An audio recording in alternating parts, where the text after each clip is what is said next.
everyone, it's me Carla and welcome back to my YouTube channel. For today's video, nakikita nyo na ba kung anong title? So, ang title ng ating video ngayon ay ang ayuda ni Mayor Joy Belmonte dito sa Quezon City. So, dito sa Quezon City, kailangan namin talaga ng relief good dahil halos lahat ng tao dito ay nawalan ng trabaho. And i-haul ko lang sa inyo yung mga natanggap namin sa first batch tsaka sa second batch.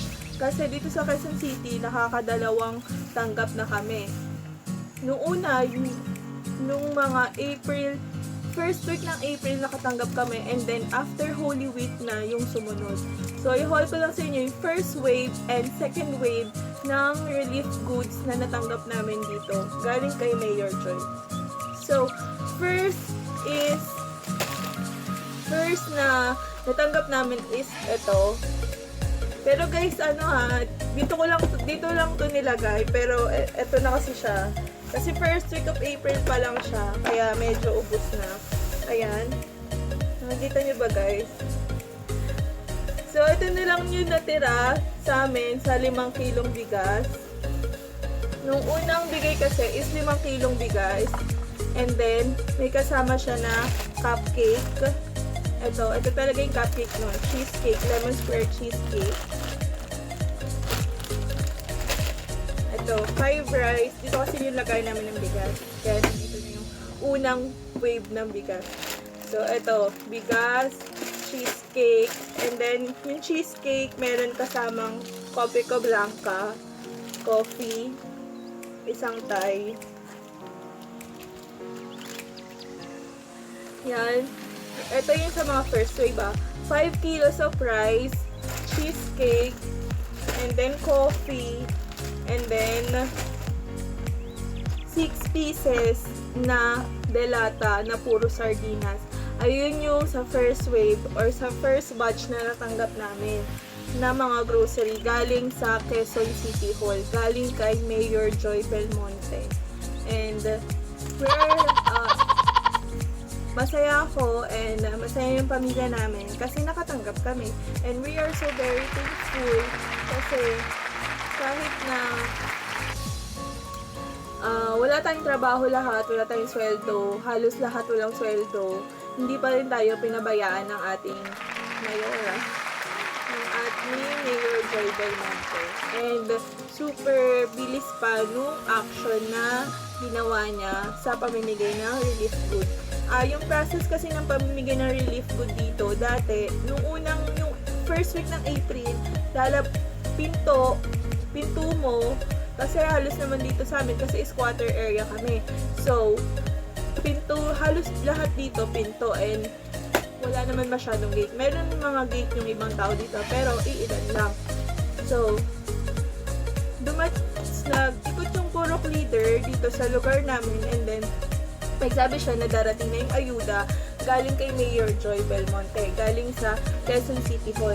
So, yun, nung pinaliwanag niya yung process, bawat pinto or bawat pamilya, kailangan maglabas ng isang upuan sa isang pamilya. So, ayun yung nangyari.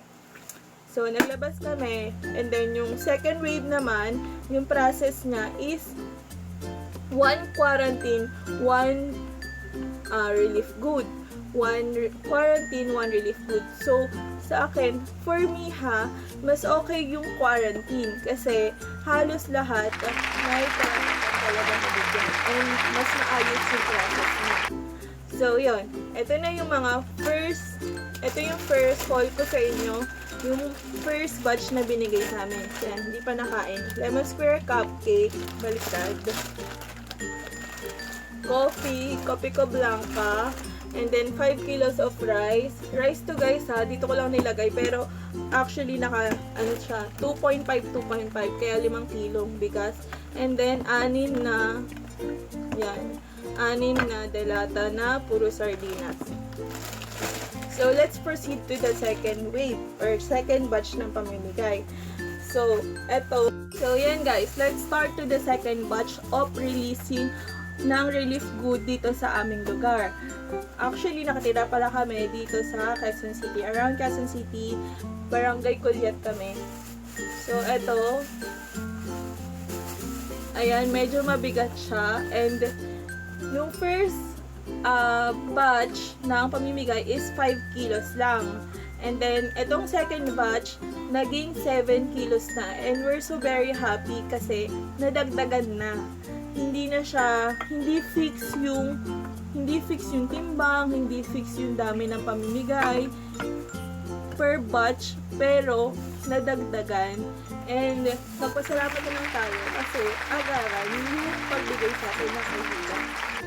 Although yung sa matatanggap natin sa DSWD wala pa, pero magpasalamat pa rin tayo kasi tuloy-tuloy or continuous yung pagbigay sa atin ng relief good and pagdi-disinfect sa bawat lugar. So, ito yung rice. Ayan guys, pakita ko lang sa inyo. Ayan yung rice. And tinry namin isaing.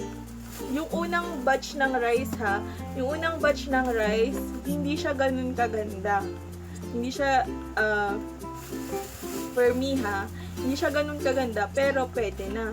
Pero yung pangalawang batch, nag-improve kasi nung sinaing na siya is super ganda na. And although bigay nga lang pero wag tayo mag-expect, pero yung expectation namin sa rice is na-meet ni Mayor Joy Belmonte.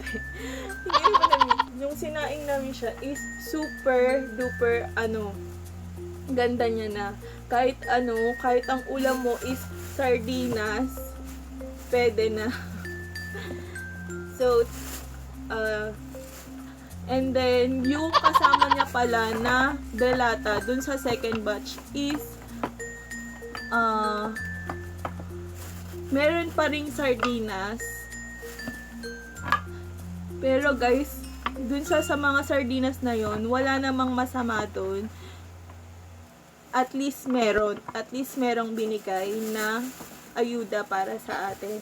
So, dun sa second batch, wala na yung mga cupcake, wala na yung coffee. Binuhos na nila lahat dun sa rice. Naging 7 kilos na. And then, yung delata is nadagdagan na. Naging 14 pieces na siya. Ito siya guys. Ayan. May corned beef, may 555 apretada, pork and beans, and then Philips yung meatloaf niya, 555 carne norte, ayan, meatloaf ulit, San Marino corn tuna, pork and beans, ayan.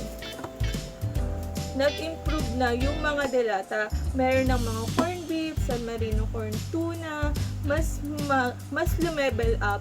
Merong sardinas, meron pa ring sardinas, pero hindi na ganon karami yung sardinas. Hindi na siya puro sardinas. Makakain na siya ng halos 5 members sa isang linggo. 5 members ng pamilya.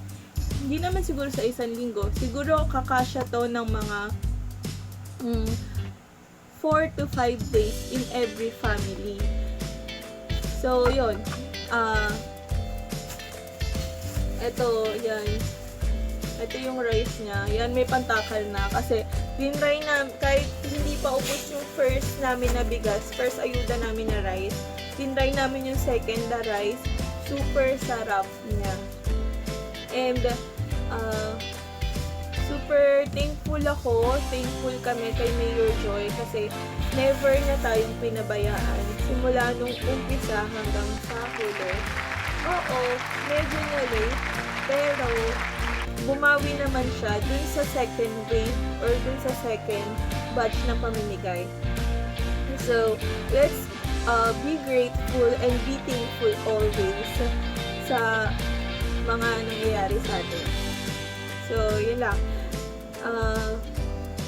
Ayan. So, ito yung first batch and ito yung second batch. Kayo na lang pumusga guys kung pasok or pop talk pasok sa inyo. Pero for us, for our family. So guys, so Mayor Joy Belmonte, in behalf of all the members of our family, we are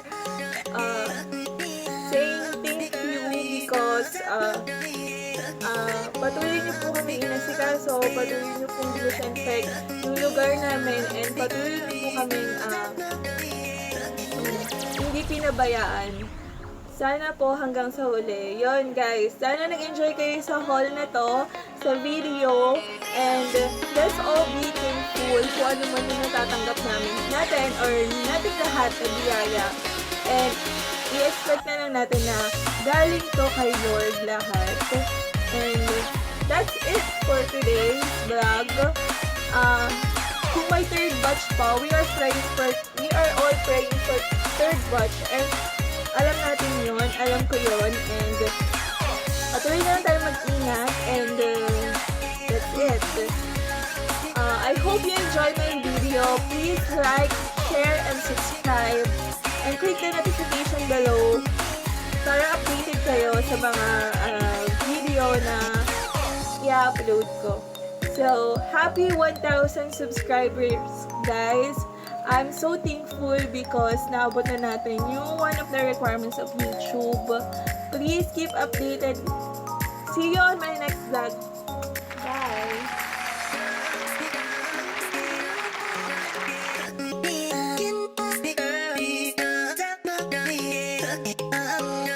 Big